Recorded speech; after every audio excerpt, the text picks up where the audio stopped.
शिवाय नमस्तुभ्यं मित्रों। आज हीलिंग पे बात करते हैं। हीलिंग का शाब्दिक अर्थ है ठीक करना या स्वस्थ करना। योगिक दृष्टिकोण से ऊर्जा का इम्बैलेंस ही हर रोग या अस्वस्थ होने की स्थिति के लिए जिम्मेदार होता है। आइए थोड़ा और गहरे स्तर पर बात करते हैं। मित्रों, हमारे ग्रंथ कहते हैं कि परम ब्रह्म को कामना हुई एको हम बहुश्याम, यानी मैं एक हूं अनेक हो जाऊं। परम ब्रह्म की इस कामना ने चेतना का रूप लिया और प्राण का प्रकटीकरण हुआ। चेतना और प्राण के मिलन से ऊर्जा का महाविस्फोट हुआ और सृष्टि का निर्माण हुआ। संपूर्ण ब्रह्मांड में कुछ भी स्थिर नहीं है, सब कुछ चल रहा है। तारे, ग्रह, आकाशगंगाएं, उल्काएं, सब कुछ चल रहा है। इस चलायमान स्थिति के पीछे जो ऊर्जा है, एनर्जी है, वो ब्रह्मांडीय प्राण है, और चलने के पीछे जो प्रेरणा है वो ब्रह्मांडीय चेतना है। मित्रों, सब कुछ ऊर्जा है। हर स्थूल चीज, चाहे चेतन हो या जड़, मूल रूप से ऊर्जा का ही सघन रूप है। इस ब्रह्मांड में विद्यमान हर चीज, पृथ्वी पर मौजूद हर जीव उस महान ब्रह्मांडीय प्राण का ही अंश है। हर गति, चाहे ग्रहों का तारों के चक्कर लगाना हो या हमारा पल के झपकाना, सब प्राण की ही शक्ति है।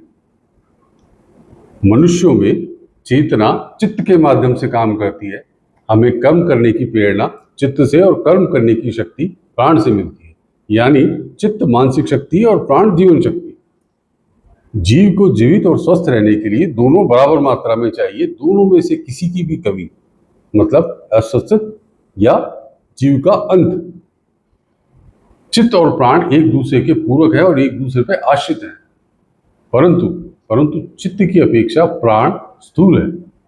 उसे नियंत्रित करना तुलनात्मक रूप से आसान है।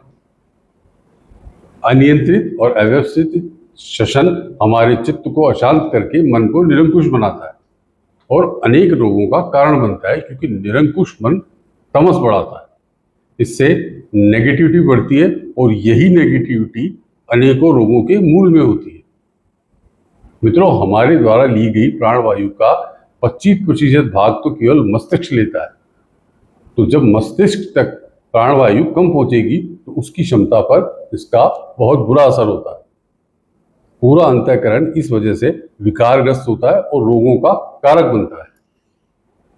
योग सूत्र में महर्षि पतंजलि ने चित्तवृत्तियों के निरोध को योग बताया और इसे प्राप्त करने हेतु 8 माध्यम बताए, जिसमें मुख्य स्थान प्राणायाम का है, क्योंकि श्वास और प्रश्वास पर नियंत्रण से प्राण का संचय होता है और चित्त स्थिर होकर मन को शांत करता है। इससे निरोग की स्थिति बनती है और कुशल योग साधक अपनी इस अतिरिक्त प्राण शक्ति को ब्रह्मांडीय प्राण से एकाकार करके दूसरे लोगों के रोगों का उपचार करने की क्षमता भी प्राप्त करते हैं। यही हर तरह की हीलिंग का मुख्य आधार है। मित्रों, अगर आप निरोग की स्थिति चाहते हैं तो अपनी ऊर्जा के प्रति उतने ही अवेयर रहिए जितने आप अपने पैसों के प्रति रहते हैं।